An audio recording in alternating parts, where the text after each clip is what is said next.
Você não aguenta mais ouvir falar, ler sobre pandemia. Então, para que ler um livro que reúne contos escritos durante o isolamento social? Mas esse livro pode ser bem surpreendente, pode reservar momentos de humor, às vezes de humor negro, mas é uma leitura que vale a pena. Olá, eu sou Manuel da Costa Pinto e hoje vou falar de um livro que já traz no título algo da proposta aqui desse canal. Eu estou falando do Projeto Decamerão. Esse livro aqui é uma reunião de 29 narrativas que escritores escreveram durante a pandemia a convite da revista do jornal nova-iorquino The New York Times. E o título faz referência a um grande clássico da literatura, que é o Decamerão. O Decamerão é uma narrativa em que é do século XIV, né, de 1300, se passa em 1348, em que alguns jovens da Florença de então, para fugir de uma peste que assola a cidade, eles se retiram no campo e contam histórias.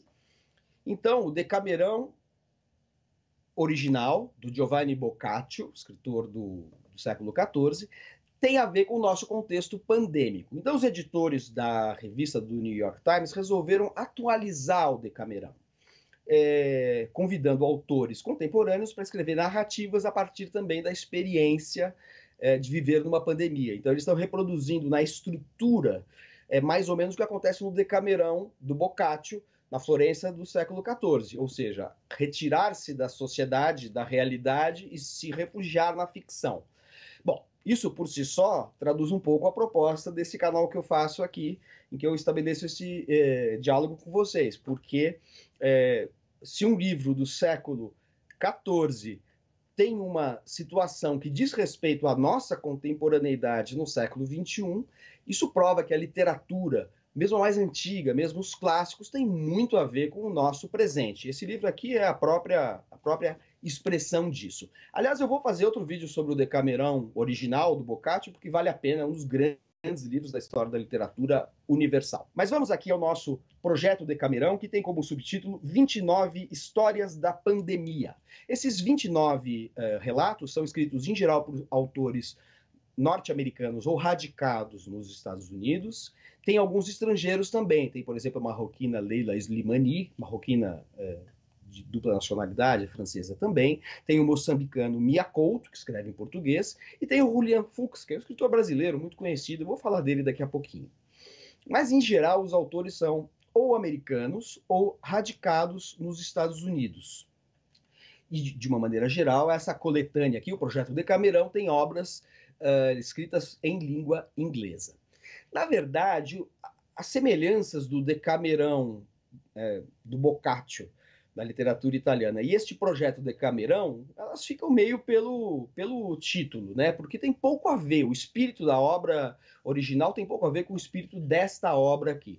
No Decamerão original, esses jovens se refugiam da peste bubônica em Florença, numa casa de campo, começam a contar histórias picantes, galantes, com toques meio anticlericais. São histórias para entreter as pessoas num momento de desgraça, de catástrofe.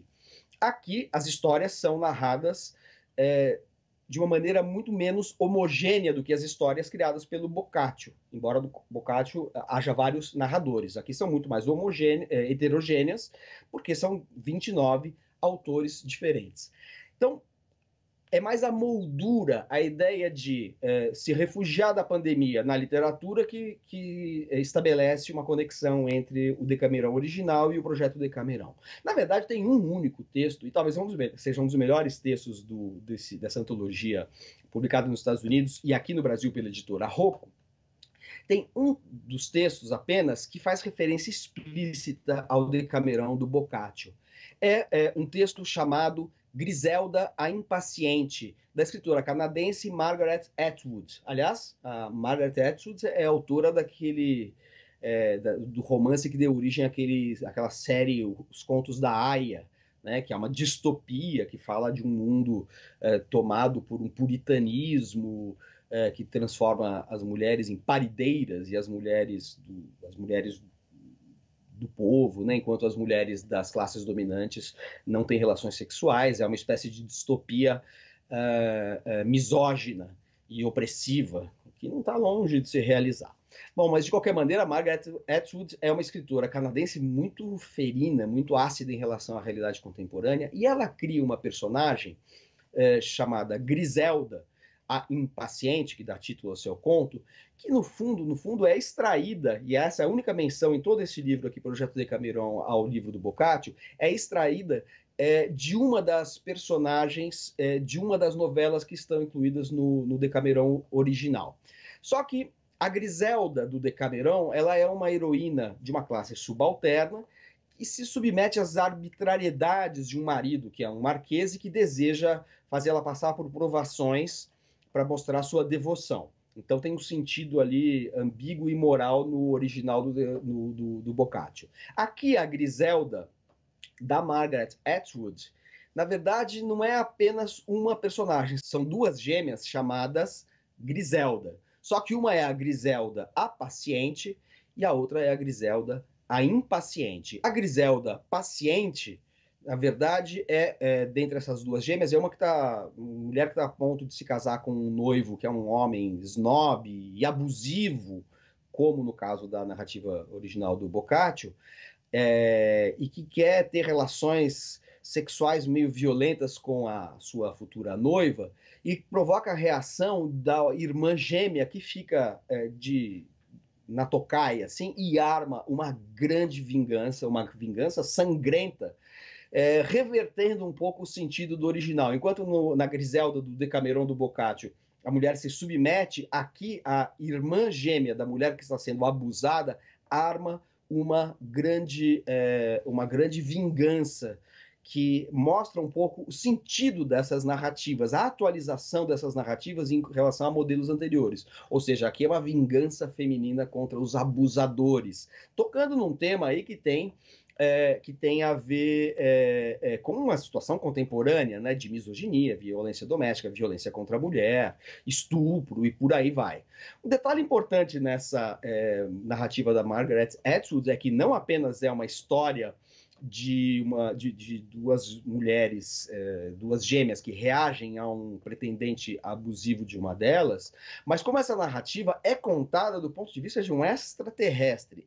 Ou seja, a coisa já está ficando meio complicada, né? São duas gêmeas que armam uma armação para um noivo, mas ainda por cima o narrador que está contando essa história é um extraterrestre que, ao conversar com as pessoas numa espécie de boteco, dentro do que ele chama de um pacote de auxílio a crises intergalácticas, ou seja, ele veio para a Terra para socorrer os homens no momento, homens e mulheres, evidentemente, veio para socorrer a humanidade no momento de privação e catástrofe, como de uma pandemia. Então ele veio aqui para entreter o público e ele conta essa história, que é uma história de grand guignol, digamos assim, que é um gênero francês, grand guignol, que é uma espécie de teatro sanguinolento, que explora o sensacionalismo das cenas de crime, etc. e tal. Então o extraterrestre conta essa história sanguinolenta para entreter a sua plateia de humanos. É um negócio meio nonsense, mas muito divertido, que dá um pouco um tempero cômico a essa situação nada cômica em que todos nós vivemos. E, de certa maneira, também o humor da Margaret Atwood é uma homenagem ao humor muito presente nas narrativas originais do Decameron. Mas eu diria que, de uma maneira geral, as narrativas do livro Projeto Decameron têm pouco a ver com essa atmosfera de ironia galante ou picante do Boccaccio.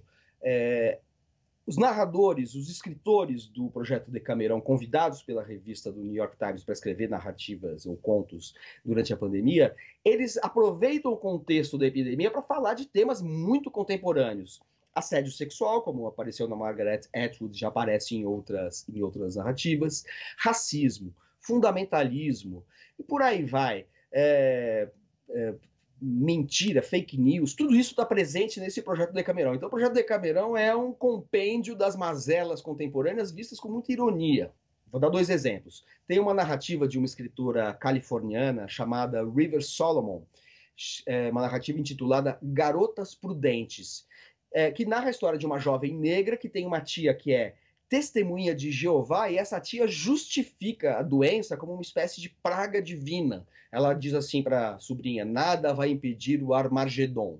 E essa personagem, que é a principal desse conto, Garotas Prudentes, ela tem uma mãe que está cumprindo pena numa penitenciária. Ela vai trabalhar como babá do diretor da penitenciária para tentar manter contato, talvez um tratamento melhor para a mãe. Enquanto ela trabalha como babá na casa do diretor dessa penitenciária, esse cara a assedia sexualmente, provocando a reação irada da mulher.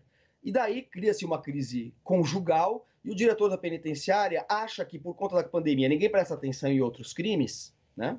Comportamento que a gente sabe que está sendo bem recorrente no mundo contemporâneo, né? Todo mundo achando que a pandemia é a única coisa que atrai a atenção e pode passar boiada em outros quesitos. Então ele aproveita isso e assassina a mulher. Ele assassina a mulher achando que ninguém vai conseguir surpreendê-lo nesse ato criminoso. Então, é uma narrativa, essa da River Solomon, que é uma narrativa que junta o fundamentalismo religioso, feminicídio, e ainda por cima no contexto de uma personagem que vive num bairro em que está a comunidade negra nos Estados Unidos. É uma narrativa que também tem um lado aí que se passa da comunidade negra e tem muito humor negro, no sentido do humor negro, que não tem nada a ver com questão étnica, né? O humor negro é uma expressão que fala do humor feito com coisas que apavoram, que tem essa coisa das trevas, né? Da profundeza da noite. O humor negro não tem nenhuma conotação racista ou racialista, evidentemente. É uma expressão absolutamente comum e que tem a ver com a obscuridade, com as trevas e não com a etnia. Bom, enfim, essa é uma outra narrativa. Agora, a mais deliciosa dessas narrativas é um conto escrito pelo norte-americano John Ray, que se passa em Barcelona, chama-se Barcelona, Cidade Aberta, que tem um protagonista que é um cara que está desempregado, vive de bicos, e ele, na verdade, é um vadio e ele está achando ótima a pandemia. Só isso já é engraçado. Alguém que transforma a pandemia numa coisa, assim, ele está agradecendo aos céus a pandemia, porque daí ele pode viver sua vida de desocupado sem culpa, porque todos se tornaram desocupados por causa do lockdown da cidade de Barcelona. E aí o que ele faz? Para ganhar uns trocos, ele tem um casal de cachorros e ele aluga os cachorros para as pessoas passearem e burlarem a pandemia. Então ele arruma um jeito de ganhar uns trocados com a pandemia, alugando o seu cachorro, assim as pessoas têm uma desculpa autorizada, né? Um pretexto autorizado para burlar as leis de isolamento. Daí ele se define como um cafetão da calçada, ou seja, ele faz um cafetinismo com seus cachorros, ele está prostituindo seus cachorros, de certa maneira, com finalidades de burlar a pandemia. Esse texto é muito engraçado, também tem um lado dramático, porque ele se apaixona por uma das pessoas, uma mulher que aluga os seus cachorros, e por aí vai. Mas aí eu não vou contar o final, não vou dar spoiler dessas narrativas, de nenhuma delas, porque senão perde a graça. Mas o fato é que a gente vê como esse escritor, o John Ray, consegue ver o lado meio pitoresco, meio malicioso, meio gaiato da pandemia, ou seja, enfocando a pandemia, abordando a pandemia, mas pelo lado esse lado mais corriqueiro, que acontece mesmo. A gente sabe que a gente não fica o tempo todo entrevado pensando no apocalipse. A gente sempre arruma jeito de escapar dessa realidade sombria, e a literatura é uma ótima maneira de escapar disso. Claro, há textos também bastante dramáticos, e não por acaso, o mais dramático de todos, um dos textos mais dolorosos do projeto Decamerão, é de um autor brasileiro, o único brasileiro presente entre os 29 autores dessa coletânea, que é o escritor Julián Fuchs, que é o único texto, e não é nem uma narrativa, é mais um texto reflexivo que fala sobre o tempo, a inexistência do tempo, a perda da noção da passagem do tempo, e essa espécie de tempo estagnado, infernal, eterno, de sofrimento eterno que a gente vive durante a pandemia. E é o único texto também, isso talvez seja o mais importante de toda a coletânea, que fala do aspecto político da pandemia, a maneira como a pandemia é amplificada por questões políticas e ela serve de pretextos políticos para algumas ações bem pouco elogiáveis do ponto de vista ético, ideológico, seja lá qual for. E não é casual, né? Julian Fuchs é o único autor brasileiro e o Brasil é o país que está tendo uma atitude política ou de politização da pandemia como talvez nenhum outro país, pelo menos os países mais importantes no concerto das nações. Enfim, essa coletânea tem muitas coisas interessantes, muitas narrativas, é muito variada. E eu destacaria ainda, para finalizar, uma narrativa da escritora marroquina francesa Leila Slimani, que fala das questões identitárias. O conto que eu destacaria aqui dentro desse livro é uma narrativa do escritor moçambicano, muito conhecido no Brasil, que é o Mia Couto. E a história dele, sobre a qual eu não posso dar muitos detalhes, sob pena de revelar assim, o desenlace, dar um spoiler sobre a narrativa, mas basicamente a situação é a seguinte: tem um homem que está em sua casa, quando entra uma pessoa estranha, aparentemente armada, mas toda paramentada, com uma espécie de face shield, e ele fica inicialmente achando que está diante de uma espécie de força repressiva, que, no entanto, num contexto de pandemia, pode ter outra conotação, que na verdade é assistencial, humanitária. E aí a gente pode depreender da narrativa do Mia Couto o seguinte, que num contexto de pandemia revelam-se ações humanitárias que, por outro lado, desvelam também uma falta de humanidade, uma indiferença humanitária que é endêmica, ou seja, é permanente, é uma doença que nos acomete a todos, principalmente nos países mais periféricos, mais subalternos, é uma indiferença que é permanente, uma injustiça que é permanente. Então, a pandemia lá mostra o lado humanitário e, por mostrar o lado humanitário, mostra como existe uma indiferença ao sofrimento alheio que é quase que homogeneamente presente em vários contextos. Então, o texto do Mia Couto, que é um texto bastante curto, ele tem um sentido assim de explicitar essas ambiguidades que eclodem a partir de uma situação pandêmica.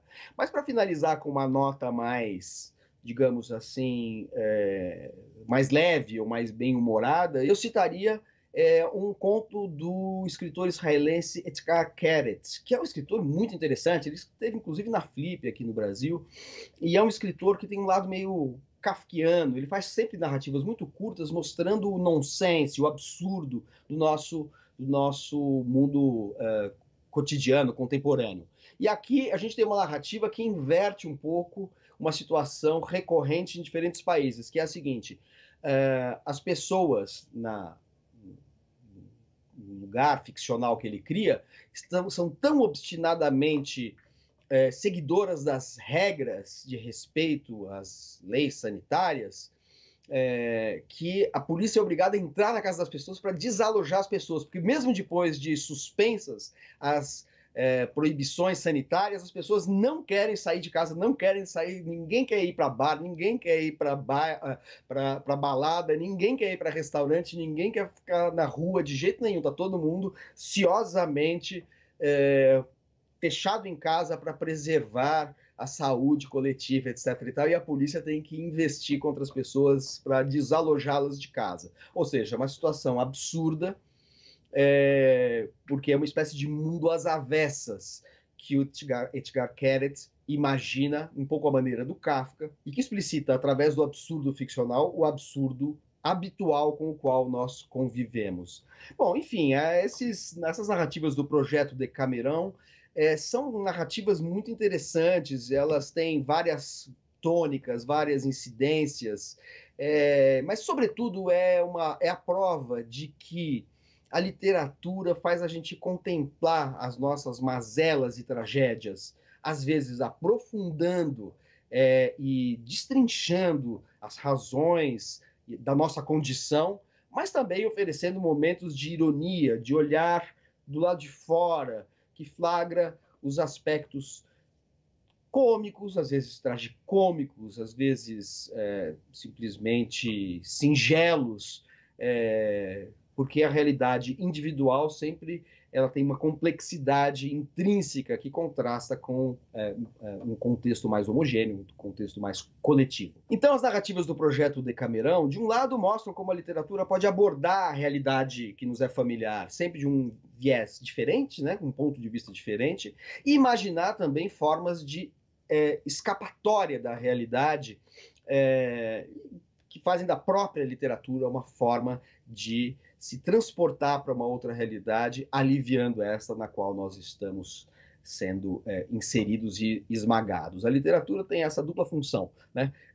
Literatura não tem função nenhuma, na verdade, literatura é para ler, assim, não existe uma finalidade, mas a gente dota a literatura de uma finalidade muitas vezes. E uma delas é aprofundar o nosso conhecimento da realidade, e a outra é uma forma de resistir e escapar da realidade. E nada melhor do que escapar dessa realidade em que estamos vivendo. Então é isso aí, até o próximo vídeo.